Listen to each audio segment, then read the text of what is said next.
இருக்கிறவங்கள பார்த்து சொல்லுங்க, கர்த்தர் நல்லவர். ஹல்லேலூயா. நம்ம கர்த்தருடைய வார்த்தைக்கு முன்பாக செல்றதுக்கு முன்னாடி நல்ல ஒரு விஷயத்தை கவனிங்க.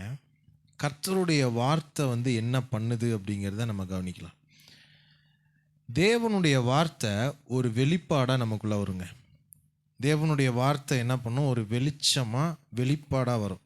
இப்போ பாருங்கள், ஆதியாகமம் 1ஆம் அதிகாரத்தில் நம்ம பார்க்கும்போது இந்த உலகத்தை அவர் எப்படி சிருஷ்டித்தார் அப்படிங்கிறத நம்மளால் பார்க்க முடியுது. அதை பார்க்கும்போது பூமியானது ஒழுங்கின்மையும், சொல்லுங்கள் என்னோட சேர்ந்து, பூமியானது எப்படி இருந்துச்சான்? ஒழுங்கின்மையும் வெறுமையுமா இருந்துச்சான். ஆழத்தின் மேல் இருள் இருந்துச்சான். என்ன இருந்துச்சுங்களா? இருள் இருந்துச்சான்.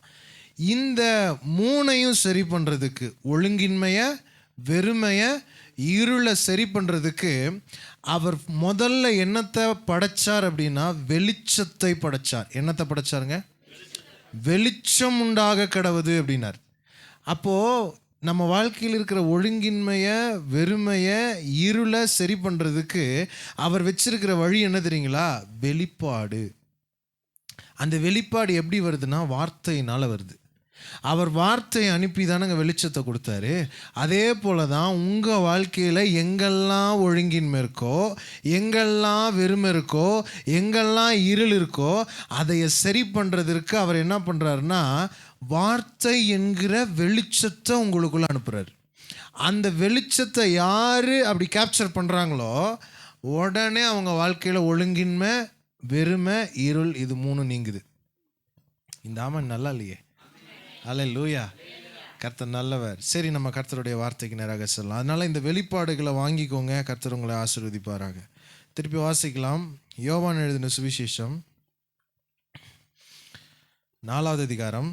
யோவான் எழுதின சுவிசேஷம் 4ஆம் அதிகாரம் 21ஆவது வசனத்தை வாசிக்கலாங்களா? யோவான் 4:21. எல்லாரும் சேர்ந்து வாசிக்கலாம்.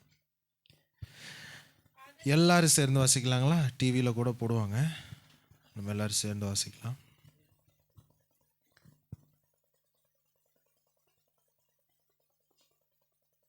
ஓகே, எல்லாரும் சேர்ந்து வாசிக்கலாங்களா? அதற்கு இயேசு, ஸ்திரீயே, நான் சொல்லுகிறதை நம்பு. நீங்கள் இந்த மலையிலும் எருசலேமிலும் மாத்திரமல்ல, எங்கும் பிதாவை தொழுது கொள்ளும் காலம் வருகிறது. சொல்லுங்க, எங்கும் பிதாவை தொழுது கொள்ளும் காலம் வருகிறது. இதுக்குள்ள நிறைய ரகசியம் அடங்கியிருக்குங்க. எங்கும் பிதாவை தொழுது கொள்ளுகிற காலம்னு ஒன்று. நம்ம இந்த சர்ச்சு இங்கே மட்டும் இல்லாமல் உலகம் ஃபுல்லாக சபை போக போகுது அப்படின்ற மாதிரி நம்ம யோசிக்கலாம். அது கூட இருக்குது தான். ஆனால் அதை விட ரொம்ப ரொம்ப முக்கியமான ஒரு விஷயம் என்னது தெரியுங்களா? எல்லா இடத்திலும், எல்லா பகுதிகளிலும், எல்லா உறவுகளிலும் நாம் கர்த்தரை தொழுது கொள்ள போகிறோம். ஆமென். எல்லா இடத்திலும், எல்லா பகுதிகளிலும், எல்லா உறவுகளிலும், எல்லா உறவுகளிலும். இந்த வார்த்தையை சொல்றதுக்கு தான் ஆண்டவர் இன்னைக்கு ஏவறார். எல்லா உறவுகள். சொல்லுங்க, எல்லா உறவுகள். எல்லா உறவுகளிலும் நாம தேவனை தொழுது கொள்ள போறோம். அப்படின்னா நாம் தேவனை தொழுது கொள்ளும்போது, நாம் தேவனை ஆராதிக்கும் போது அதற்கு தடையாய் நிற்கிற எதுவுமே இருக்காதுன்ற ஒரு காலத்தில் நாம் கர்த்தரை ஆராதிக்க போகிறோம். எந்த தடையுமே இல்லாமல், எந்த ஒரு என்ன சொல்கிறதுங்க, அவரை விட்டு பிரிக்கிற எந்த ஒரு காரியமுமே இல்லாமல் அவரோட நெருங்கி, அவரோட உறவாடி, அவரோட நம்ம என்ன பண்ண போகிறோன்னா அவர் ஆராதனை செய்ய போகிறோம். எத்தனை பேர் ரெடியாக இருக்கிறீங்க அதுக்கு? ஹல்லேலூயா. அவரோட சொல்லுங்க, அவரோட. அவரோட சத்தமா சொல்லுங்க பார்க்கலாம், அவரோட. ஹல்லேலூயா. அதுதான் எங்கும் பிதாவை தொழுது கொள்ளுகிற காலம். எங்கும் அப்படின்னாலே எந்த ஒரு காரியத்திலும் தேவனை விட்டு பிரிக்கிற எந்த ஒரு காரியமுமே இல்லாத ஒரு நிலைமை. அதுதான் எங்கும் பிதாவை தொழுது கொள்ளுகிற காலம். ஆமென். சரி, இன்னைக்கு நம்ம குறிப்பாக தேவனை விட்டு பிரிக்கிற ஒரு 2 விஷயத்தை நம்ம என்ன பண்ண போகிறோம்னாக்க கொஞ்சம் ஆராய்ச்சி செய்ய போகிறோம். அல்லேலூயா. இந்த 2 காரியங்கள் நம்ம வாழ்க்கையில் இருக்கும்போது தேவனை விட்டு நாம் பிரிந்து வாழ்கிறதற்கான வாய்ப்புகள் அதிகமாக இருக்குது. இந்த இந்த தேவனை விட்டு பிரிக்கிற இந்த 2 காரியத்திலேருந்து கர்த்தர் இன்னைக்கு நம்மளை விடுதலை ஆக போகிறார். நிறையா இருக்குங்க, ஆனால் குறிப்பாக இந்த 2 விஷயத்திலேருந்து நம்ம விடுதலை ஆக போகிறோம். அல்லேலூயா. போன வாரம் கூட தியானித்தோம் நம்ம. என்னதுங்க? தேவன் அவரை விட்டு பிரிக்கிற எல்லா விதமான பிரிவினைகளிலிருந்தும் நம்மளை விடுதலையாக்கி நம்மோட சமாதானத்தின் உடன்படிக்கையை செய்திருக்கிறார் அப்படின்னு. கவனிச்சிங்களா? போன வாரம் என்ன பண்ணியிருக்கிறாருங்க? நம்மளோட சமாதானத்தின் உடன்படிக்கை பண்ணியிருக்கிறார்.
12. எல்லாரும் சேர்ந்து வாசிக்கலாங்களா? யோவான் 8:1-12.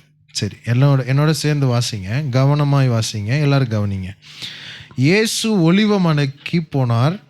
மறுநாள் காலையிலே அவர் திரும்பி தேவாலயத்திற்கு வந்தபோது ஜனங்கள் எல்லாரும் அவரிடத்தில் வந்தார்கள். அவர் உட்கார்ந்து அவர்களுக்கு உபதேசம் பண்ணினார்.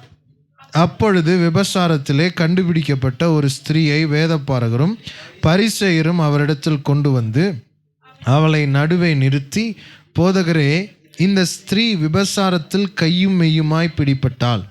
இப்படிப்பட்டவர்களை கல்லெறிந்து கொள்ள வேண்டும் என்று மோசே நியாயப்பிரமாணத்தில் நமக்கு கட்டளையிட்டிருக்கிறாரே, நீர் என்ன சொல்லுகிறீர் என்றார்கள்.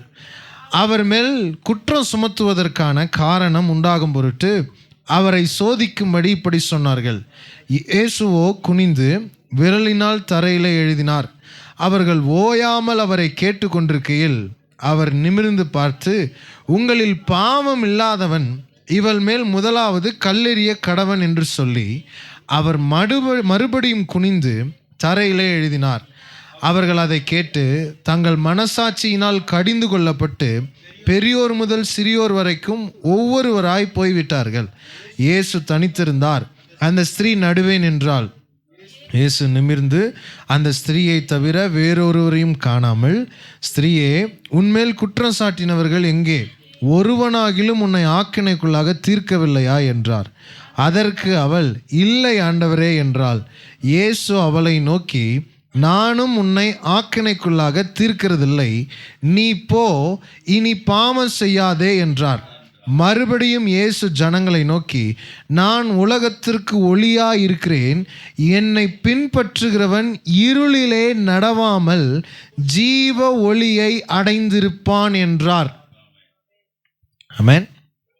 இப்போ இங்கே ஒரு சம்பவத்தை பார்க்குறோம். இந்த சம்பவம் என்னன்னா, ஒரு ஸ்திரீயை விபச்சாரத்தில் கையும் மெய்யுமாய் பிடிப்பட்ட ஒரு ஸ்திரீயை இயேசு கிறிஸ்துக்கிட்ட கொண்டு வராங்க.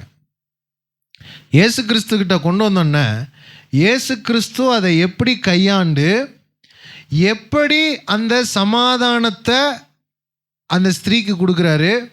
அது மட்டும் இல்லாமல் அவரை விட்டு பிரிக்கிற அந்த பாவம் என்கிற பிரிவினையிலிருந்து எப்படி அந்த ஸ்திரீயை விடுதலை ஆக்குறாரு.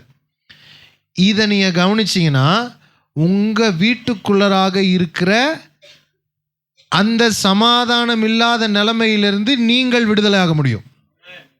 இயேசு எப்படி கையாண்டாரோ அதுபோல் நீங்களும் உங்கள் குடும்பத்தில் கையாள ஆரம்பிச்சிட்டிங்க அப்படின்னா உங்கள் குடும்பத்துக்குள்ளராக இதுவரைக்கும் இல்லாத ஒரு சமாதானம் உங்கள் வீட்டை ஆளுகை செய்ய ஆரம்பிக்கும்.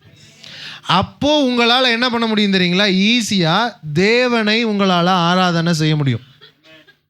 ஆமே, ஒன்றும் வேண்டாங்க. ஒருத்தர் இயேசுவை விசுவாசிக்கிறீங்க, ஒருத்தர் இயேசுவை விசுவாசிக்கல. அப்படி இருந்துச்சுன்னா என்ன நடக்கும்? அவங்களால தேவனை விடுதலையாக ஆராதிக்க முடியுன்றீங்க? அது முடியாது. அது ரொம்ப கஷ்டம். ஒருத்தர் சத்தியத்தை விசுவாசிக்கிறாங்க, ஒருத்தர் சத்தியத்தை விசுவாசிக்கல. அது எப்படி இருக்கும்? அது ரொம்ப கஷ்டமாக தான் இருக்கும், இல்லைங்களா? ஒரு பக்கம் காளை மாட்டையும் இன்னொரு பக்கம் பசுமாட்டையும் கட்டினா எப்படி? அப்படி கட்டி நிலத்தை உழுதா என்ன நடக்கும்? என்னங்க இப்படி இருக்கிறீங்க? உங்களை தான் கேட்குறேங்க. ஒரு பக்கம் காளை மாட்டையும் ஒரு பக்கம் பசுமாட்டையும் கட்டி நிலத்தை உழுதா என்ன நடக்கும்? இழுத்துட்டு தான் ஓடும். அது நிலத்தை உழ அப்படித்தான் இருக்குமே தவிர தேவனை ஆராதிக்கிறது உங்களால் தேவனை முழுசாக என்ன பண்ண முடியாதுங்க, அவருடைய அன்பை அனுபவிக்க முடியாமல் இருக்கும். அதனால தான் இயேசு கிறிஸ்து அதை எப்படி அந்த சமாதானத்தை உண்டு பண்ணுறாரு அப்படிங்கிறத அவரே வாழ்க்கையாக வாழ்ந்து காட்டுறாரு. எப்படி சமாதானத்தை உண்டு பண்ணுறாரு பாருங்க. இப்போ இந்த வசனம் என்ன சொல்லுதுன்னா, விபச்சாரத்திலே கண்டுபிடிக்கப்பட்ட ஒரு ஸ்திரீயை அவரிடத்தில் கொண்டு வந்தார்கள். அந்த ஸ்திரீயை கொண்டு வந்து இயேசு கிறிஸ்து கிட்ட என்ன சொல்றாங்கன்னா, போதகரே, இந்த ஸ்திரீ விபச்சாரத்தில் கையும் மெய்யுமாய். இப்போ ஒரு கூட்டம் இருக்கு, இது ஒரு கூட்டம், இந்த ஸ்திரீ ஒரு கூட்டம், இப்படி வச்சுக்கலாம். இவங்க எல்லாரும் எப்படின்னாக்க நீதிமான்கள். யாரு? குற்றம் சுமத்துறவங்க எல்லாருமே யாருங்க? நீதிமான்கள் அப்படின்ற கேட்டகரி இவங்க. இன்னொரு கேட்டகரி இருக்கு. அது யாருனாக்க இந்த நீதிமான்களுக்கும் முழுவதுமாக ஆப்போசிட்டா இருக்கிற ஒரு ஆளு, பாவத்திலையும் பாவியா வாழ்கிற ஒரு மோசமான ஒரு ஸ்திரீ. இந்த பக்கம் எல்லாரும் எப்படி இருக்கிறாங்க? நீதிமான்களா இருக்கிறாங்க. இந்த பக்கம் இந்த ஸ்திரீ எப்படி இருக்கிறாங்க? பாவிலையும் பிரதான பாவின்ற ஒரு நிலைமையில் இருக்கிறாங்க. இந்த மாதிரி இந்த மாதிரி தான் எல்லா இடத்துலையுமே இருக்கும். நீங்கள் எங்கே போனீங்கனாலும் சரி, ஒன்று தங்களை நீதிமான்கள்னு சொல்கிற ஒரு கேங் இருக்கும், இன்னொன்று நான் ரொம்ப மோசமானவங்க, ரொம்ப பாவின்னு சொல்கிற ஒரு ஆள் இருப்பாங்க. உங்கள் வீட்டுக்குள்ளேயும் இப்படி தான் இருக்கும், சமுதாயத்துலேயும் இப்படி தான் இருக்கும். நீங்கள் போகிற எல்லா இடத்துலையும், நீங்கள் வாழ்ந்து கொண்டிருக்கிற எல்லா பகுதிகளிலும் இந்த மாதிரியான மக்களை தான், இந்த மாதிரியான ஜனங்களை தான் நீங்கள் அதிகமாக சந்திப்பீங்க. இந்த மாதிரி ஜனங்களை நீங்கள் சந்திக்கிறதுனால நடக்கிறது என்னன்னா, தேவனையே தவறாக புரிந்து கொள்ளுகிறதற்கான வாய்ப்புகள் அதிகம் உள்ளது. புரிஞ்சவங்க ஒரு ஆமென் சொல்லுங்க. இந்த நீதிமான்கள்னு சொல்லி நிற்கிறவங்க, இவங்க இந்த ஆளுங்களை என்ன பண்ணுவாங்க? குற்றப்படுத்துவாங்க. இவங்க இந்த ஆளுங்களை குற்றப்படுத்துறத பார்க்க பார்க்க நமக்கெல்லாம் என்ன தோணும் தெரியுங்களா? என் தேவனும் அப்படிதான் என்ன பண்ணுவார்? எல்லாத்தையும் குற்றப்படுத்துவார். தேவனும் அப்படிதான் எல்லாத்தையும் என்ன பண்ணுறாரு? ஆக்கினைக்குள்ளாக தீர்க்கிறாரு அப்படின்னு சொல்லி தேவனையும் தவறாக புரிந்து கொள்வதற்கான வாய்ப்புகள் அதிகம் உள்ளது. என்ன சொல்கிறேன்னா, பழைய ஏற்பாட்டில் நியாயப்பிரமாணம்னு ஒன்று கொடுத்தாரு இல்லைங்களா தேவன்? இஸ்ரவேல் ஜனங்களுக்கு நியாயப்பிரமாணத்தை என்ன நோக்கத்தில் கொடுத்தாருங்க? அதை மட்டும் வாசித்துட்டு வந்துடலாங்களா? நியாயப்பிரமாணத்தை என்ன நோக்கத்தில் கொடுத்தாருன்னு பாருங்க. ரோமருக்கு எழுதின நிருபம்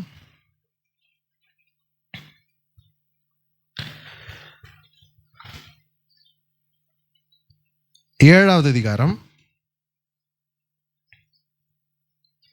7ஆம் வசனத்தை வாசிக்கலாங்களா? ரோமருக்கு எழுதின நிருபம் 7வது அதிகாரம் 7ஆம் வசனம். ஆகையால் என்ன சொல்லுவோம்? நியாயப்பிரமாணம் பாவமோ? அல்லவே, பாவம் இன்னதென்று நியாயப்பிரமாணத்தினால் நான் அறிந்தேனே என்று மற்றபடி அறியவில்லை. இச்சியாதிருப்பாயாக என்று நியாயப்பிரமாணம் சொல்லாதிருந்தால் இச்சை பாவம் என்று நான் அறியாமல் இருப்பேனே.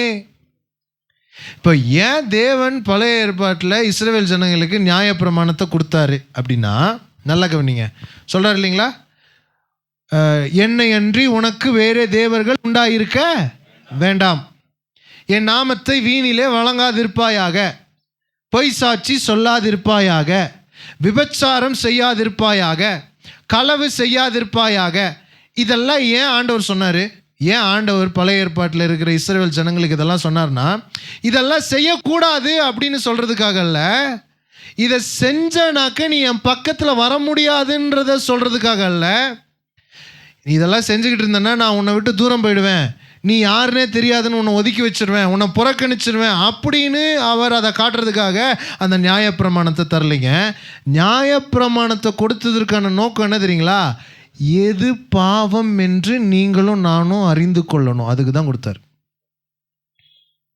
எது பாவம் என்று நீங்களும் நானும் அறிந்து கொள்ளணும். இப்போ இச்சியாதிருப்பாயாக, நீ இச்சிச்சனாக்க, ஒரு மோசமான ஆசை உனக்குள்ள வந்துச்சு அப்படின்னாக்க, அந்த மோசமான ஆசை தேவனை விட்டு உன்னை பிரிக்குது அப்படின்றது நியாயப்பிரமாணம் தான் எனக்கு கற்றுக் கொடுக்குது. நியாயப்பிரமாணம்னு ஒன்று வரலன்னு வச்சுக்கோங்களேன், எனக்கு தெரியவே தெரியாது, இதனால தேவனை விட்டு நான் தூரம் போகிறேன்னு எனக்கு தெரியாது. எத்தனை பேர் விளங்கிக்கிறீங்க? ஆனால் தேவன் கொடுத்ததற்கான நோக்கம் என்னதுங்க?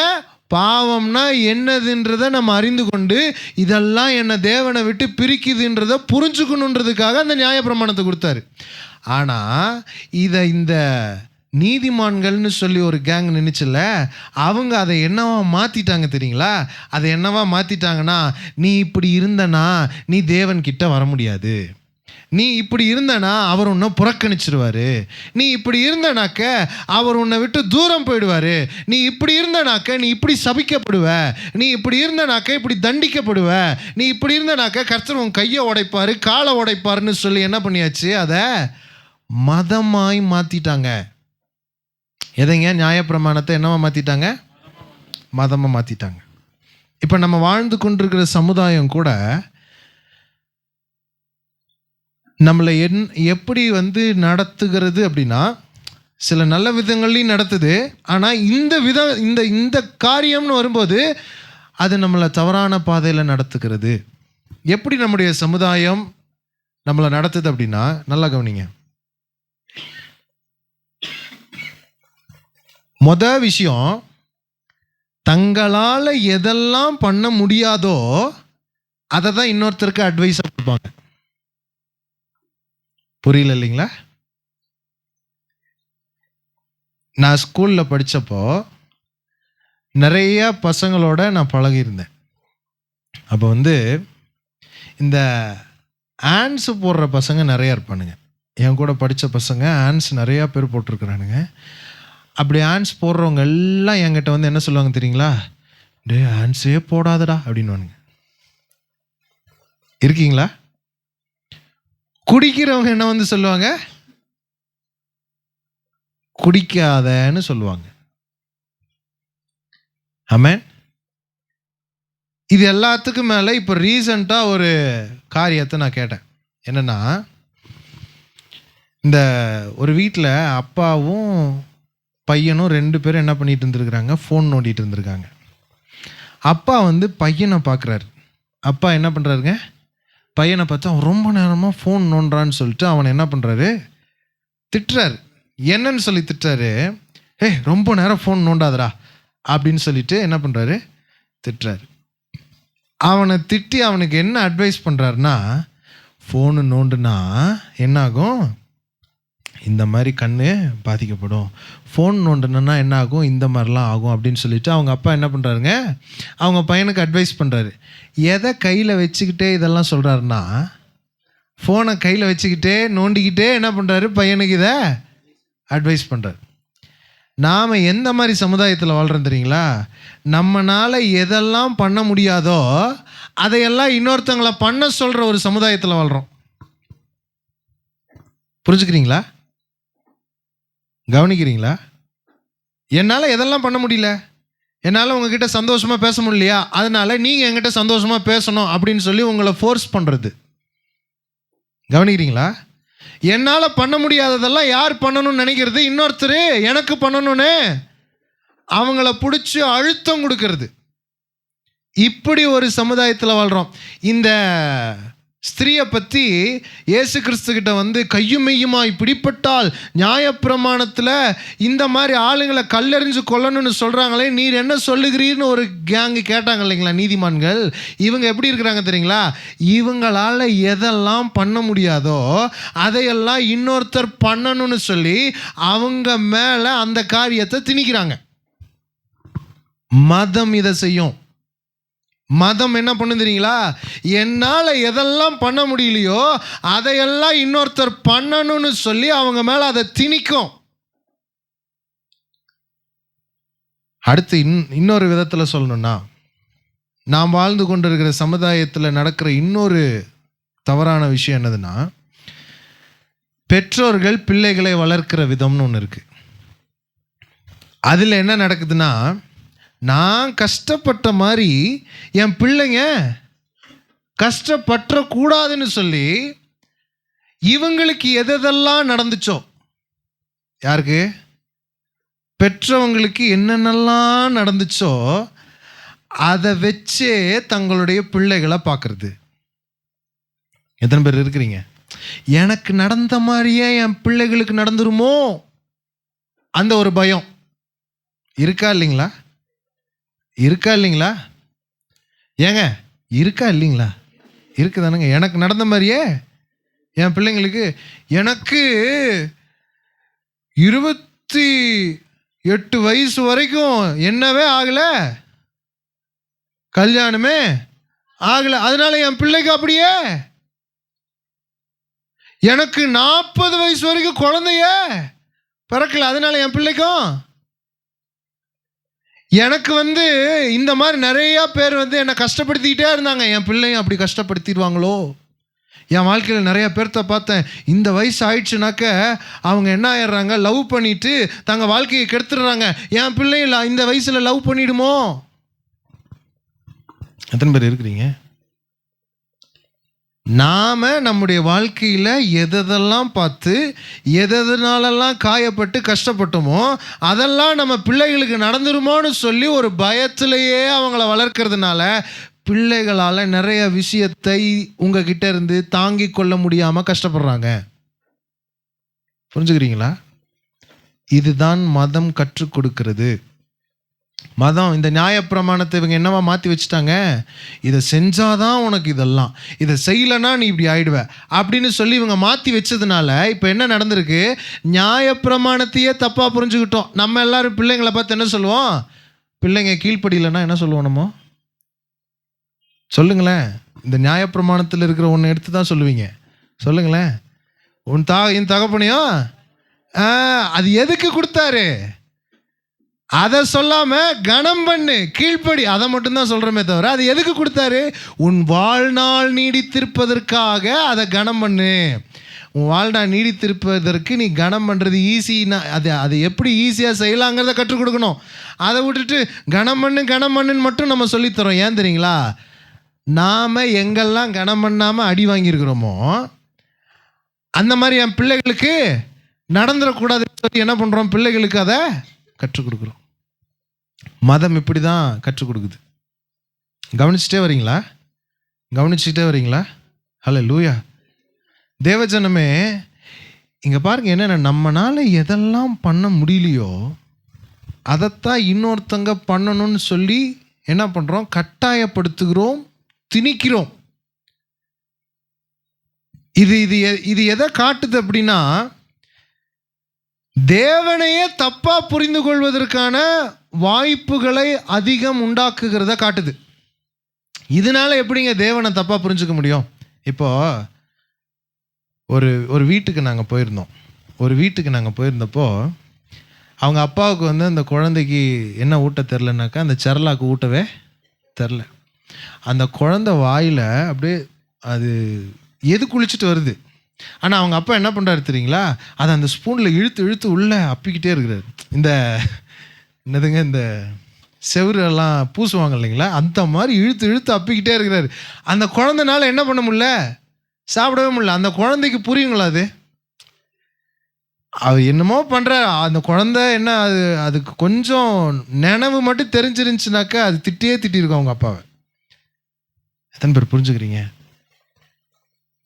அந்த மாதிரி தான் சில விஷயங்களை நாமும் கூட எல்லார் மேலேயும் திணிச்சுக்கிட்டு இருக்கிறோம். நம்ம மேலேயும் அப்படிதான் நிறைய பேர் திணிக்கிறாங்க. இதனால என்ன ஆகுது, நமக்கு அழுத்தம் ஜாஸ்தி ஆகுது. இதனால என்ன ஆகுதுங்க, ரொம்ப அழுத்தம் ஜாஸ்தி ஆகுது.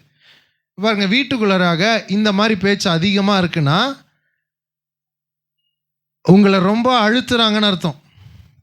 நீ இப்படி இல்லை, நீ இப்படி நடந்துக்கிறது இல்லை, நீ இப்படி பேசுறது இல்லை, இப்படி எங்ககிட்ட இருக்கிறது இல்லை, நீங்கள் இப்படி போயிடுறீங்க, இது பண்ணிடுறீங்க, நான் நினைக்கிற மாதிரி இல்லை, இப்படியே பேசிக்கிட்டு இருந்தா நல்லா கவனிங்க, வீட்டுக்குள்ளராக அழுத்தம் ஜாஸ்தியாக இருக்கும்.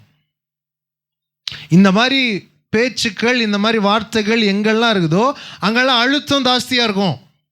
புரிஞ்சவங்க ஒரு ஆமென் சொல்லுங்க பார்க்கலாம். இந்த மாதிரி தான் இவங்க இந்த ஸ்திரியை போட்டு அழுத்துறாங்க. இந்த மாதிரி தான் இந்த நியாயப்பிரமாணத்தை பிடிச்சிக்கிட்டு இருக்கிறவங்க எதை பண்ணுறாங்கனாக்க, இந்த ஸ்திரியை ரொம்ப ப்ரெஷர் பண்ணுறாங்க, நீ இப்படி தான் இருக்கணும் அப்படின்னு சொல்லிட்டு. இப்படி ஒரு காரியம் யாருக்கிட்ட வருது, இயேசு கிறிஸ்துக்கிட்ட வருது. அதை எப்படி அவர் கையாளுறாரு, அந்த மாதிரி நீங்கள் கையாள ஆரம்பிச்சிட்டிங்கன்னா, அந்த மாதிரி கையாள கற்றுக்கொண்டுட்டீங்க அப்படின்னா நீங்களும் விடுதலையாக இருப்பீர்கள், உங்கள் குடும்பமும் விடுதலையாக இருக்கும், சபையும் விடுதலையாக இருக்கும். நீங்கள் தேவனை விட்டு பிரிய முடியாத ஒரு நல்ல வாழ்க்கையை வாழ ஆரம்பிப்பீங்க. எத்தனை பேர் புரிஞ்சுக்கிறீங்க? ஹல்லேலூயா. இப்போ இயேசு கிறிஸ்துக்கிட்ட இப்படிப்பட்ட ஒரு விஷயம் வருது. வந்தோடனே இயேசு கிறிஸ்து பார்க்குறாரு. பார்த்துட்டு அவர் ஒன்றுமே பேசலை. அவர் என்ன பண்ணார்னா தரையில் குனிஞ்சு என்ன பண்ணாருங்க? எழுதிக்கிட்டே இருந்தார். எழுதிட்டு இருக்க இந்த இவங்க எல்லாரும் யாரு? இந்த நியாயப்பிரமாணத்தை ரொம்ப பேசுனாங்க இல்லைங்களா? விபச்சாரத்தில் பிடிப்பட்டா கையில் கல்லால் அடிக்கணும்னு சொல்லி பேசுனாங்க இல்லைங்களா? இவங்க இயேசு கிறிஸ்து கிட்ட கூப்பாடு போடுறாங்க. நாங்கள் இப்படியெல்லாம் சொல்லிக்கிட்டு இருக்கிறோம், நீர் என்ன குனிஞ்சு எழுதிக்கிட்டு இருக்கிறீர்? நீர் என்ன இதை பண்ணிக்கிட்டு இருக்கிறீர்? நாங்கள் இவ்வளோ பெரிய விஷயத்தை சொல்லியிருக்கிறோம், இதுக்கு நீங்கள் பதில் சொல்லுங்கள். பதில் சொல்லாமல் என்ன எழுதிட்டு இருக்கிறீங்க? கல்லால் அடிக்கணும்னு நியாயப்பிரமாணம் சொல்லுதில்ல, கல்லால் அடிக்கணும்னு என்ன சொல்லுதில்ல? நியாயப்பிரமாணம் சொல்லுதில்ல. நீங்கள் என்ன அதெல்லாம் கேட்காம நீங்கள் என்னமோ எழுதிக்கிட்டு இருக்கிறீங்க அப்படின்னு சொல்லி இவங்கெல்லாம் சத்தம் போட ஆரம்பிச்சிட்டாங்க. கவனிக்கிறீங்களா? பாருங்க, இந்த நியாயப்பிரமாணத்தை மதமாக்கி வச்சிருக்கிற ஜனங்கள் முதல்ல என்ன பண்ணுறாங்கன்னா, என்னால் என்னெல்லாம் செய்ய முடியலையோ அதெல்லாம் இன்னொருத்தர் மேலே திணிக்கிறாங்க. என்னால் எதெல்லாம் செய்ய முடியலையோ அதெல்லாம் இன்னொருத்தர் மேலே திணிக்கிறாங்க. ஒன்று. ரெண்டாவது என்ன பண்ணுறாங்க தெரியுங்களா? அவங்க அதுக்கு செவி கொடுக்கலன்னா ரொம்ப சத்தம் போடுறாங்க. என்ன பண்ணுறாங்க? ரொம்ப சத்தம் போடுறாங்க. ரொம்ப சத்தம் போட்டு அவங்க இந்த உலகத்தில் வாழவே தகுதி இல்லை அப்படின்னு சொல்லி அவங்கள ஒரு முத்திரை குத்துறாங்க. அவங்க இந்த உலகத்தில் வாழவே தகுதி இல்லைன்னு சொல்லி என்ன பண்ணுறாங்க? ஒரு முத்திரையை குத்துறாங்க. ஏற்கனவே என்னால் எதெல்லாம் செய்ய முடியலையோ அதெல்லாம் இன்னொருத்தர் மேலே திணிக்கும் போது நான் இன்னும் அவங்கள பாரப்படுத்துகிறேன், அழுத்துறேன். அது ஒன்று. ரெண்டாவது, நான் ரொம்ப அவங்க அதை செய்யலைன்னு சொல்லி நான் சத்தம் போடும்போது ரெண்டாவது என்ன நடக்குது தெரியுங்களா? இன்னமும் அவங்கள அழுத்துறேன். கொஞ்சம் யோசிச்சு பாருங்க அவங்க நிலைமை என்ன ஆகும் அப்படின்னு. ஹல்லேலூயா. பாருங்க, தேவன் கொடுத்த நல்ல ஒரு விஷயத்தை தவறா புரிந்து கொண்டதுனால எவ்வளவு பெரிய பாதிப்பு உண்டாயிருக்குதுன்றதை கவனிக்கிறீங்களா? நியாயப்பிரமாணம் நல்லதா கெட்டதா அப்படின்னா, நியாயப்பிரமாணம் ரொம்ப ரொம்ப நல்லதுங்க. புரிஞ்சவங்க ராமன் சொல்லுங்க. நியாயப்பிரமாணம் எப்படிப்பட்டது தெரியுங்களா? பைபிளில் வசனம் இருக்கு, ஆனால் அதை நமக்கு புரிகிற மாதிரி நான் சொல்கிறேன். நியாயப்பிரமாணம் எப்படிப்பட்டதுன்னா, இப்போ தூதர் மட்டம் வரும்போது தூதர் மட்டத்தினுடைய எல்லையில் என்ன இருக்குன்னா, இது தூதர் மட்டம்னு ஒரு போர்டு இருக்கும் தெரியுங்களா? பார்த்துருக்கீங்களா? அதே போல் சேலம் சுங்கத்தில் என்ன இருக்குன்னாக்க கொலக்கொம்ப போகிற ரோடுன்னு ஒன்று காட்டும் தெரியுங்களா? அந்த மாதிரி தான் நியாயப்பிரமாணம்.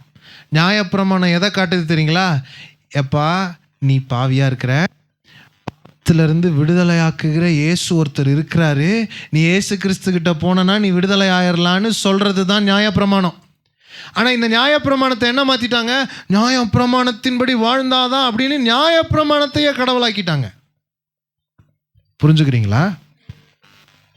இப்போ நியாயப்பிரமாணத்தை கடவுளாக்குனதுனால இப்போ என்ன தோணுது அப்படி தெரியுங்களா? ஏதாவது ஒரு சின்ன தப்பு பண்ணிட்டா நம்மள ஆண்டவர் இப்படி தான் தண்டிப்பார் போல. புரிஞ்சவங்க? ஹல்லேலூயா.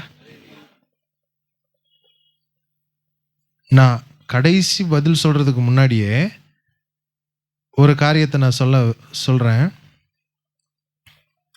கடைசி பதில் சொல்றதுக்கு முன்னாடியே நான் ஒரு விஷயத்த சொல்றேன். அவர் நம்மளை தண்டிப்பாரு அப்படின்னா,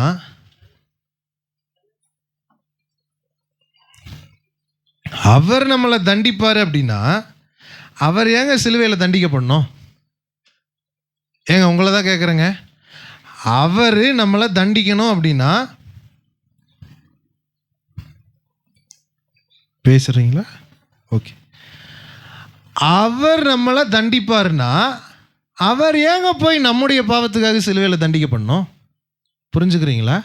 அப்போ அவர் நியாயப்பிரமாணத்தை கொடுத்தாருன்னா அவர் நம்மளை தண்டிக்கிறதுக்காக கொடுக்கல.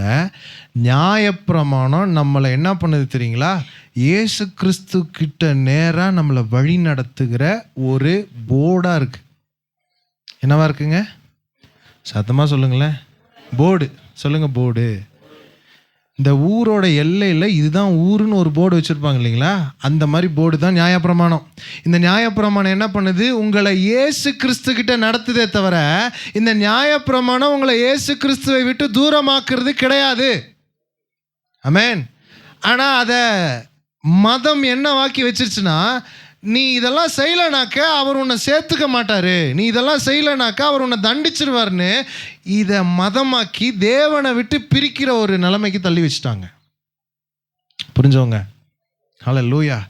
இப்போ இதனால தான் இந்த குரூப் எல்லாம் என்ன பண்ணுறாங்க, தங்களால் என்னெல்லாம் செய்ய முடியலையோ அதையெல்லாம் இன்னொருத்தர் செய்யணும்னு அவங்கள என்ன பண்ணுறாங்க, அழுத்துறாங்க. அதை செய்யலன்னு என்ன பண்ணுறாங்க, சத்தம் போட ஆரம்பிக்கிறாங்க, கத்துறாங்க, நீ இதை செய்யலைல்ல, நீ இதை பண்ணலைல்ல அப்படின்னு ரொம்ப கத்துறாங்க. ஹல்லேலூயா. நீங்கள் இதை அனுபவிச்சிருப்பீங்கன்னு நான் நினைக்கிறேன். உங்ககிட்ட அட்வைஸ் பண்ணுற நிறைய அட்வைசஸ் எப்படி இருக்குது அப்படின்னா, அவங்களால எதெல்லாம் செய்ய முடியலையோ அதெல்லாம் சில நேரம் உங்களுக்கு அதனாலேயே அட்வைஸ் கேட்குறதுக்கு ஏங்க அப்படி தானே அட்வைஸ் கேட்குறதுக்கு எப்படி இருக்குது, போதுங்க அப்படின்னு சொல்கிற மாதிரி தான் இருக்குதே தவிர இன்னும் அட்வைஸ் கேட்கணுன்ற மாதிரி இருக்குதா யாருக்காது? இல்லை. ஏன்னா எதெல்லாம் செய்ய முடியலையோ அதை தான் செய்ய சொல்கிறாங்க. அது ஒரு அழுத்தத்தை கொடுக்குறாங்க. ரெண்டாவது விஷயம் என்ன நடக்குதுன்னா, அதை நீங்கள் செய்யலைன்னு உடனே அவங்களுக்கு கோபம் வந்து ஒரு சத்தம் போட ஆரம்பிக்கிறாங்க. இந்த ஸ்திரீயை கொண்டு வந்து நிறுத்திட்டு, இந்த விபச்சார ஸ்திரியை, கையும் மெய்யுமாய் பிடிப்பட்ட விபச்சார ஸ்திரியை கொண்டு இயேசு கிறிஸ்துட்ட நிறுத்தினோன்னே இயேசு கிறிஸ்து அதை கண்டுக்காமல் கீழே அப்படியே என்னமோ எழுதிட்டு இருந்தார் பாருங்க, என்னத்தையோ எழுதிட்டு இருந்தார் பாருங்க. எழுதிட்டு இருந்ததை பார்த்தோன்னே இவங்களால கம்முன்னு இருக்க முடியல. நாங்கள் பாரு வேதத்தின்படி நடக்கிறோம், நியாயப்பிரமாணத்தின்படி நடக்கிறோம், கல்லால் அடிக்கணும்னு சொல்லிட்டு இருக்கிறோம், இவர் பாரு கம்முன்னு இருக்கிறாரு. எல்லாத்துக்குள்ளரையும் ஒரு வெறி இருக்கு. ஒரு தப்புன்னு ஒன்று பண்ணிட்டா அந்த தப்புக்கான தண்டனை அவங்களுக்கு கொடுத்தே ஆகணுன்ற வெறியில் இவங்க நின்றுட்டு இருக்கிறாங்க. இயேசு கிறிஸ்து அதை கண்டுக்கவே இல்லைங்க. புரிஞ்சவங்க ராமன் சொல்லுங்களேன். ஹல்லேலூயா. உங்களுக்கு ஒரு விஷயத்த சொல்கிறேன், இதுக்கெல்லாம் யாராவது கோவப்படுவாங்களான்னு நீங்களே சொல்லுங்கள். இப்போது காலையிலேருந்து வேலை செஞ்சுட்டு இருந்தேங்க. நான் காலையிலேருந்து வேலை செஞ்சு டயர்டாகி போயிடுச்சு. சாயந்தரம் நான் படித்த பைபிள் காலேஜில் ஒரு மேரேஜ். அந்த மேரேஜில் வந்து பசி தாங்க முடியாமல் நான் சாப்பிட்டுட்டேன். என்ன ஒரு மாதிரி பார்க்குறீங்க? பசி தாங்க முடியாமல் இது ஒரு குத்தமா? அதுக்கு ஒருத்தர் என்னை விட்டுட்டு சாப்பிட்டுட்டேன்னு ஒரு மாதம் என்கிட்ட பேசல. ஏங்க, விட்டுட்டு சாப்பிட்டதுக்கு ஒரு தண்டனை ஒரு மாதம் பேசாமல் இருக்கிறது. எல்லாத்துக்குள்ள என்ன இருக்குது தெரியுங்களா? தப்புன்னு ஒன்று பண்ணிட்டா அவனை தண்டிச்சே ஆகணும், அவனை தண்டிச்சு அவனை போட்டு. இப்போ ஒரு குழந்தை வந்து வீட்டில் தெரியாதனமாக போய் அப்பா சொன்னதை கேட்காம ஒரு காரியத்தை செஞ்சிருச்சுன்னு வச்சுக்கோங்களேன். செஞ்ச உடனேயே அந்த அப்பா என்ன பண்ணுறாரு, பல்லார்னு ஒன்று குழந்தைனுடைய முகத்தில் வைக்கிறார். ஏன் அது இது என்னமோ நமக்கு நல்லது போல தோணுது. அடிக்கிறது நல்லது, பிறம்பை கையாடாதவன் தன் மகனை பகைக்கிறான். அதனால பையனை அடிச்சு வளர்க்கலைனாக்கா அவன் என்ன ஆயிடுவான், தவறான வழிக்கு போயிடுவான் அப்படிங்கிற மாதிரி நமக்கு தோணுது. இல்லை, நம்மளால செய்ய முடியாததை அவன் மேலே திணிக்கிறோம். அவனை ஓங்கி அறையிறதுனால அவன் இதுக்கப்புறம் கீழ்ப்படிவான்னு நினைக்கிறீங்க? இல்லை, நீங்கள் அப்படி கீழ்ப்படிஞ்சிங்களா? ஐயோ, இல்லை, எத்தனை அடி வாங்கியிருக்கிறோம். ஆனாலும் இன்னும் நம்மளே அப்படின்னா நம்ம பிள்ளைங்க மட்டும் அதனாலெல்லாம் கீழ்ப்படிய மாட்டாங்க தேவச்சனமே. அந்த மாதிரி தான் இந்த நியாயப்பிரமாணத்தை மதமாக்கி வச்சிருக்கிறவங்க இந்த ஸ்திரீ மேலே அப்படிப்பட்ட ஒரு அழுத்தத்தை கொடுக்குறாங்க. இப்போ நீங்கள் நல்லா யோசிச்சு பாருங்கள், இந்த ஸ்திரீயினுடைய நிலைமையை யோசிச்சு பாருங்கள். இப்போ விபச்சாரங்கிறது பெரிய தப்பு தான். விபச்சாரங்கிறது என்னது தான்? பெரிய தப்பு தான். இந்த தப்பில் கொண்டு வந்து நிறுத்தினோன்னா எல்லாத்துக்குள்ளேயும் ஒரு கோபம், எரிச்சல், இவளை தண்டிச்சே ஆகணும், இவளை கல்லால் அடித்து கொன்னே ஆகணும் அப்படிங்கிற எரிச்சலில் நின்றுட்டு இருக்கிறாங்க. இப்போ இந்த ஸ்திரீயினுடைய நிலைமை என்ன தெரியுங்களா? என் வாழ்க்கை இதோட முடிஞ்சுது. என் வாழ்க்கையில் இனி எதுவுமே சரி ஆகாது. எப்படி? என் வாழ்க்கையில் எல்லாமே முடிஞ்சுது. என் வாழ்க்கையில் இனி எதுவுமே சரியாகாது. இந்த பாவத்தினால எனக்கு மிகப்பெரிய அவமானம். நான் சாகிறதே மேலு, வாழ்றது தவறு அப்படிங்கிற ஒரு நிலைமையில் நிற்கிறாங்க. இந்த நிலைமைக்கு தள்ளுனது யாரு அப்படின்னா, இந்த நியாயப்பிரமாணத்தை மதமாக்கி வச்சிருக்கிறவங்க இந்த நிலைமைக்கு என்ன பண்ணியிருக்கிறாங்க? நல்லா கவனிச்சு பாருங்க. சூசைடு பண்ணுறேன்னு சொல்கிறவங்க, வாழ்க்கையை வெறுத்து விரக்தியில் போகிறவங்க, அத்தனை பேர்த்துக்கு பின்னாடியும் இப்படிப்பட்ட ஒரு அழுத்தம் இருக்கு. கவனிக்கிறீங்களா? நமக்குள்ளரையும் இது கொஞ்சோண்டு இருந்துக்கிட்டு தான் இருக்குது. இந்த அழுத்தம் கொஞ்சம் கொஞ்சம் இருந்துக்கிட்டு தான் இருக்கு. இந்த அழுத்தத்தினாலேயே நம்மளால தேவன்கிட்ட வர முடியறதில்ல. எத்தனை பேர் புரிஞ்சுக்கிறீங்க? மனுஷங்களே எப்படி இருக்கிறாங்கன்னா, மனுஷங்க படைச்சவர் மட்டும் எப்படி இருப்பாராமா? அவரும் அப்படிதான் இருப்பாரு. அவரும் என்னை தண்டிக்கிறதுக்கு தான் துடிச்சுக்கிட்டு இருக்கிறாரு போல. இயேசு தண்டிக்கிறதுக்கு தான் என்ன பண்ணிட்டு இருக்கிறாரு? துடிச்சுக்கிட்டு இருக்கிறாரு. பார்க்குறவங்களை எல்லாம், நீ இந்த தப்பு பண்ணியா, அந்த தப்பு பண்ணியா, உன்னை இப்படி தண்டிக்கணும் அப்படி தண்டிக்கணும்னு சொல்லி அவர் என்ன பண்ணுறாரு? துடிச்சுக்கிட்டு இருக்கிறாருன்னு சொல்லி தேவனையுமே அப்படி தான் பார்க்க வேண்டிய நிலைமைக்கு ஆளாகிறோம். இப்போ இந்த ஸ்திரீ யாருக்கிட்ட வந்து நின்றுட்டு இருக்கிறாங்கன்னு தெரியுங்களா? இந்த சர்வ லோகத்தையும் படைச்ச இயேசு கிறிஸ்துக்கிட்ட வந்து நிற்கிறாங்க. ஆனாலும் அவங்களுக்கு நம்பிக்கையே இல்லை, வாழ்க்கையே முடிஞ்சதுன்ற மாதிரி இருக்கிறாங்க. நல்லா கவனிங்க. இந்த நியாயப்பிரமாணத்தை மதமாக்குனது போல மதத்தில் வாழும்போது என்ன நடக்குது தெரியுங்களா? தேவனே கண்ணுக்கு முன்னால நின்னாலும் அவர் நம்ம கண்ணுக்கு தெரியவே மாட்டார். தேவனே கண்ணுக்கு முன்னால தெரிஞ்சாலும் அவர் நம்ம கண்ணுக்கு முன்னால, நமக்கு தெரியறதெல்லாம் எது தெரியுங்களா? தெரியும், இந்த அழுத்தமும் இந்த பாரமும் மட்டும்தான் தெரியும். நான் எல்லாத்தையும் இழந்துட்டேன், என் வாழ்க்கை இதோடு முடிஞ்சுது, இதுக்கு மேலே என் வாழ்க்கையை சரி பண்ணுவதற்கான எந்த வாய்ப்புமே கிடையாது அப்படின்னு சொல்லி ஒரு முடிவெடுத்து, சரி கல்லால் அடித்து கொள்றீங்களா, என்னை கொன்றுங்க, நீங்கள் கொல்லலைன்னா நானே செத்து போயிடுறேன் அப்படிங்கிற ஒரு நிலைமையில தான் நின்றுட்டுருக்குறாங்க இந்த ஸ்திரீ. இப்போ இயேசு கிறிஸ்து அங்கே என்ன பண்ணிட்டுருக்கிறாரு? கீழே குனிஞ்சு எழுதிட்டு இருந்தார்.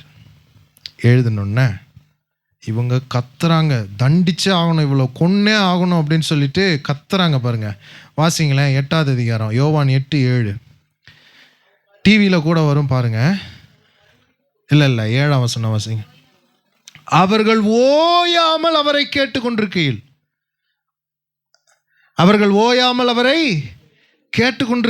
அவர் நிமிர்ந்து பார்த்து, உங்களில் பாவம் இல்லாதவன் இவள் மேல் முதலாவது கல்லெறிய கடவன் என்று சொல்லி அவர் மறுபடியும் குனிந்து தரையிலே எழுதினார். இப்போ என்ன எழுதினாருலாம் நமக்கு வேண்டியதில்லை, என்ன எழுதினாருலாம் நமக்கு அவசியம் இல்லை. ஆனால் என்னமோ எழுதினார். ஆனால் அவர் கேட்ட கேள்வி என்னதுங்க? உங்களில் பாவம் இல்லாதவன் இவள் மேல் முதலாவது. இது எப்படி இருக்கு தெரியுங்களா? உன்னால் எதெல்லாம் பண்ண முடியலையோ அதை இன்னொருத்தர் மேலே திணிக்கிறத விட்டுட்டு, நீ சரியாக இருந்தனாக்கா என்ன பண்ணு, அவங்க மேலே அந்த அட்வைஸை போடு, அந்த கல்லை எறியறதுக்கு நீ முயற்சி பண்ணு அப்படிங்கிறார். உங்கள் பக்கத்தில் இருக்கிறவங்கள பார்த்து சொல்லுங்களேன், நீ கரெக்டாக இருந்தா சொல்லுங்க, சும்மா காசா பணமா சொல்லுங்க. பக்கத்தில் இருக்கிறவங்கள பார்த்து சொல்லுங்க, நீ கரெக்டாக இருந்தா இன்னொருத்தர் கரெக்டாக இருங்கன்னு அட்வைஸ் பண்ணு. ஐயோ எவ்வளோ பெரிய மேட்ரு இது, இவ்வளோ சாதாரணமாக சொல்லிட்டீங்க. ஹல்லேலூயா. இப்படி சொன்னோன்னே பெரியோர் முதல் சிறியோர் வரைக்கும் எல்லாரும் என்ன பண்ணிட்டாங்களாம்? கல்லை கீழே போட்டு போயிட்டாங்களாம். சரி, இப்போது நான் கேட்குறேன், உங்களில் பாவம் இல்லாதவன் முதலில் கல்லெறிய கடவன் இயேசு சொன்னோன்னே எல்லாரும் கல்லை கீழே போட்டு போயிட்டாங்க தானே?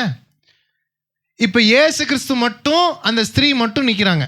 இயேசு கிறிஸ்துவும் அந்த ஸ்திரீயும் நிற்கிறாங்க. அப்போ என்ன நடந்துச்சு பாருங்க, வாசிக்கலாங்களா? 10ஆம் வசனம். இயேசு நிமிர்ந்து அந்த ஸ்திரீயை தவிர வேறொருவரையும் காணாமல், ஸ்திரீயே, உன்மேல் குற்றம் சாட்டினவர்கள் எங்கே? ஒருவனாகிலும் உன்னை ஆக்கினைக்குள்ளாக தீர்க்கவில்லையா என்றார். அவர் என்ன கேட்குறாருன்னா, ஏம்மா உன்னை யாருமே கல்லால் அடிக்கலையா? நீ பண்ண பாவத்துக்கு உன்னை கல்லால் அடித்து கொண்டிருக்கணுமே, உன்னை யாரும் கல்லால் அடிக்கலையான்னு கேட்டோன்னே, அப்படி யாருமே கல்லால் அடிக்கலை அப்படின்னு சொல்லியாச்சு. சொன்னோன்னா 11ஆம் வசனம் வாசிங்க. அதற்கு அவள், இல்லை ஆண்டவரே என்றாள். இயேசு அவளை நோக்கி, நானும் உன்னை ஆக்கினைக்குள்ளாக தீர்க்கிறதில்லை, நீ போ, இனி பாவம் செய்யாதே அப்படின்னு சொன்னார். இப்போ இயேசு கிறிஸ்துவால அந்த முடியாதுங்களா? அவரு பாவமே இல்லாதவர், என்னவே கிடையாதுங்க அவர்கிட்ட, பாவமே இல்லாதவர். அவர்னால கல்லெறிஞ்சு கொல்றதுக்கு அவர் முழு தகுதியானவர், அப்படிதானே? ஏன்னா அவர் கடவுள்.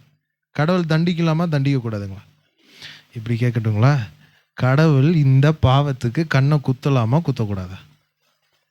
குத்தணும் தானே. இது என்ன பாவம்? இது விபச்சாரம். என்ன பாவம்? எவ்வளோ பெரிய ஒரு துரோகம். இதுக்கு அவர் சும்மா விடலாமா? ஆனா அவர் சும்மா விட்டுட்டாரே. சும்மா விட்டுட்டாருங்க அவரு. நம்ம இயேசுவை பார்க்கும்போது இதை கேட்கும் போதே நமக்கே ஒரு சில டைம் கோவம் வரும். எப்படி தெரியுமா? அது எப்படி அவர் விடலாம்? எப்படி? அது எப்படி? அது நமக்குன்னு வந்துச்சா விடலான்ற மாதிரி யோசிப்போம். ஆனால் இன்னொருத்தர் அப்படின்றப்ப என்ன வராது? அவர் விடக்கூடாது. அவர் விட்டாலும் நான் விட மாட்டேன். இதுக்கு பின்னாடி என்ன நடந்துச்சு தெரியுங்களா? இந்த ஸ்திரீ அந்த விபச்சாரத்தையே விட்டுட்டாங்க. இயேசுவை பின்பற்றி இயேசு கிறிஸ்துவுக்காக ஊழியம் செய்த ஒரு ஸ்திரீயா மாறிட்டா. நான் உங்களுக்கு சொல்றேன், இயேசு கிறிஸ்து உங்களை தண்டிக்க வரவில்லை. இயேசு கிறிஸ்து உங்கள் மேல் இருக்கிற தண்டனையை அவர் ஏற்றுக்கொண்டு உங்களை பாவத்தின் வேரிலிருந்து முற்றிலும் விடுதலையாக்கி உங்களையும் அவரையும் பிரித்து கொண்டிருந்த இந்த பாவத்தை நீங்களாக்கி அவரும் நீங்களும் ஒன்றாய் வாழ வேண்டும் என்று சொல்லி சமாதான உடன்படிக்கையை பண்ணியிருக்கிறார். அல்லேலூயா. அதனால நீங்க அவர்கிட்ட வரும்போது ரொம்ப ஈஸியா வரலாங்க. அவர்கிட்ட நீங்க ஈஸியா வரலாம். நீங்க அவர்கிட்ட வர வர எல்லாமே சரியாயிடும். இந்த விபச்சாரத்தை விட பெரிய பாவத்தை நீங்க செய்யலாம். யாருக்குமே தெரியாம நீங்க செஞ்சுட்டு இருந்திருக்கலாம். ஆனா அவர்கிட்ட வந்தீங்கன்னா நீங்க அதுல இருந்து வெளியில வருவீங்க.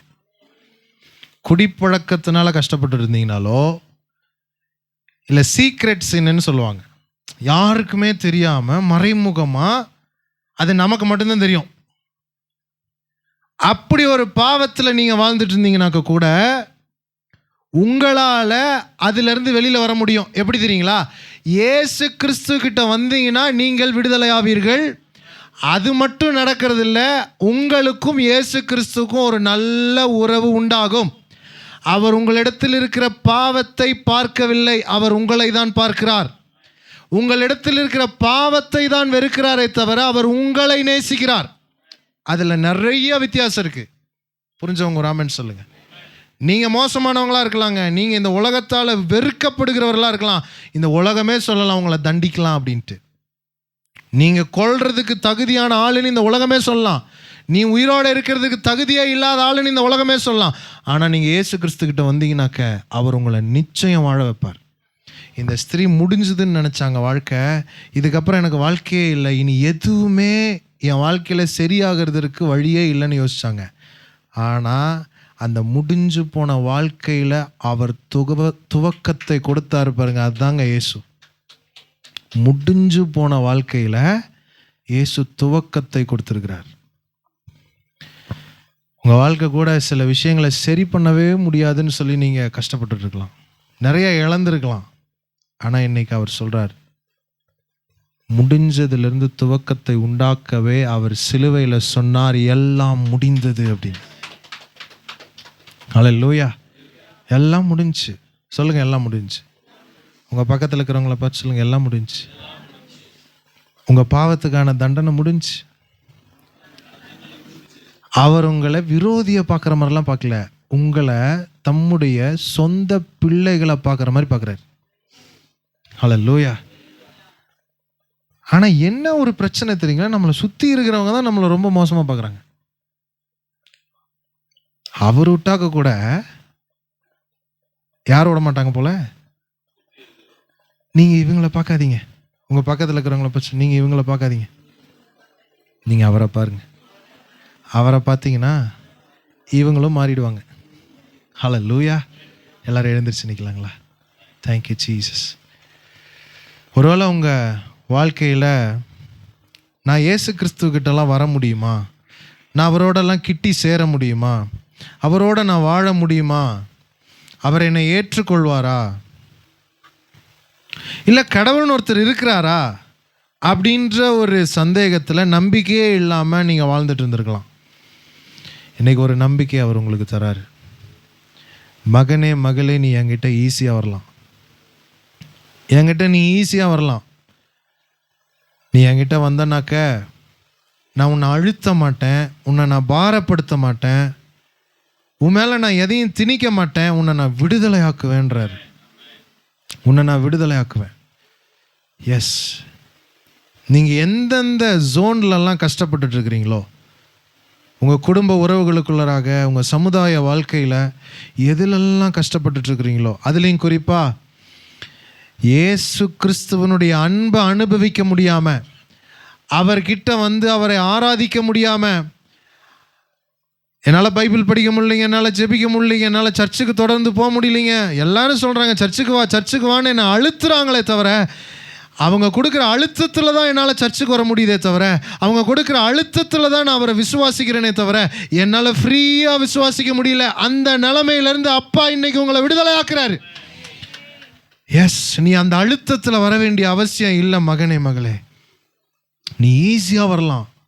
நீ தகுதி ஆயிட்டு என்கிட்ட வர வேண்டிய அவசியம் இல்லை. என்கிட்ட வந்தனாலே நீ தகுதி ஆயிடுவ. நீ பரிசுத்தமாயிட்டு என்கிட்ட வர வேண்டிய அவசியம் இல்லை. என்கிட்ட வந்தனா பரிசுத்தமாவ. விபசார ஸ்திரீ அப்படிதான் மாறினாங்க. விபசார ஸ்திரீ தகுதி ஆயிட்டு பரிசுத்தமாயிட்டு தேவன்கிட்ட வரலிங்க, ஏசு கிறிஸ்துட்ட வரலிங்க. ஏசு கிறிஸ்து கிட்ட வந்த உடனே தான் அந்த ஸ்திரீ பரிசுத்தமானால், தகுதியானால். இந்த எண்ணம் ஒழியட்டும் இயேசுவின் நாமத்தில். நான் தகுதியாகிக்கிட்டு இயேசு கிறிஸ்து கிட்ட வரேன், நான் பரிசுத்தமாக இயேசு கிறிஸ்து கிட்ட வரேன், நான் எல்லாத்தையும் சரி பண்ணிட்டு இயேசு கிறிஸ்துகிட்ட வரேன்.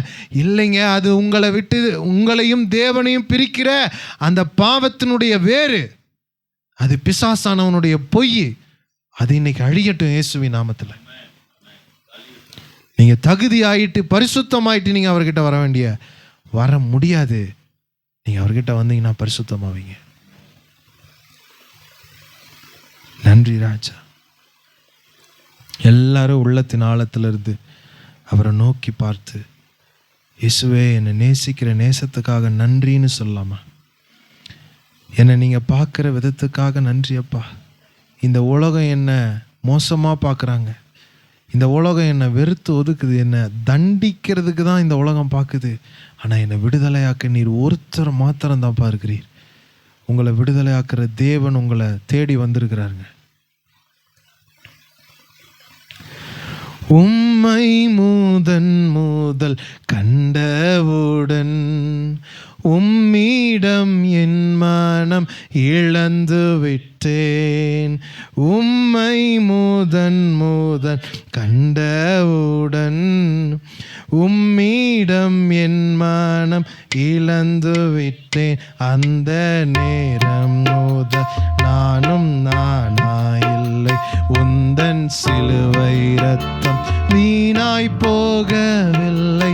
அந்த நேரம் முதல் நானும் நானாயில்லை, உந்தன் சிலுவை ரத்தம். காணும் காட்சியெல்லாம் இயேசுவாய் தெரிய, நோக்கம் சிந்தையெல்லாம் இயேசுவில் நீரைய. காணும் காட்சியெல்லாம் இயேசுவாய் தெரிய, நோக்கம் சிந்தையெல்லாம் இயேசுவில் நீரைய. இயேசுவே உம் இதயத்தில் மூழ்கி இன்று நான் முத்தெடுப்பேன். இயேசுவே உம் இதயத்தில் மூழ்கி இன்று நான் முத்தெடுப்பேன். நீரன் சொந்தம் நானும் சொந்தம், நீரும் நானாகவே நானும் நீராகவே. நீரன் சொந்தம் நானும் சொந்தம், நீரும் நானாகவே நானும் நீராகவே. உம்மை முதன் முதல் கண்டவுடன் உம்மிடம் என் மனம் இழந்து விட்டேன். உம்மை முதன் முதல் கண்டவுடன் உம்மிடம் என் மனம் இழந்து விட்டேன். அந்த நேரம் முதல் நானும் நானாயில்லை, உந்தன் சிலுவை ரத்தம் வீணாய் போகவில்லை. அந்த நேரம் முதல் நானும் நானாயில்லை, உந்தன் சிலுவை ரத்தம் வீணாய். காணும் காட்சியெல்லாம் இயேசுவாய் தெரிய, நோக்கம் சிந்தையெல்லாம் இயேசுவில் நீரைய. காணும் காட்சியெல்லாம் இயேசுவாய் தெரிய, நோக்கம் சிந்தையெல்லாம் இயேசுவில் நீரைய. காணும் காட்சியெல்லாம் இயேசுவாய் தெரிய, நோக்கம் சிந்தையெல்லாம் இயேசுவில் நீரைய. நன்றி ராஜா. இந்த நாளில் கர்த்தர் உங்களோட பேசியிருக்கிறாருங்க, இந்த வெளிப்பாட்டை கொடுத்துருக்கிறாரு. அவரை விட்டு பிரிக்கிற எல்லா பிரிவிலிருந்தும் நம்ம விடுதலை ஆயிருக்கிறோம். இதை மட்டும் புரிஞ்சுக்கோங்க. அவர்கிட்ட நீங்கள் ஈஸியாக வர முடியும். அவர்கிட்ட நீங்கள் வர வர உங்களை பாரப்படுத்தின, உங்களை அழுத்தின அந்த கூட்டத்தார் இல்லாத நிலைமை உருவாகும். அப்படின்னா அவங்க இல்லாமல் போயிட மாட்டாங்க, அவங்க உங்களை சரியாக புரிஞ்சுக்கிற காலம் வரும். உங்களை அழுத்தின அழுத்தங்கள்லாம் குறையும், உங்கள் பாரங்கள் குறையும். அதனால தான் அவர் சொல்கிறாரு, வருத்தப்பட்டு பாரம் சுமக்கிறவர்களே நீங்கள் எல்லாரும் என்னிடத்தில் வாருங்கள், நான் உங்களுக்கு இளைப்பாறுதல் தரேன். கர்த்தர் உங்களை ஆசீர்வதிப்பார். ஆமென்.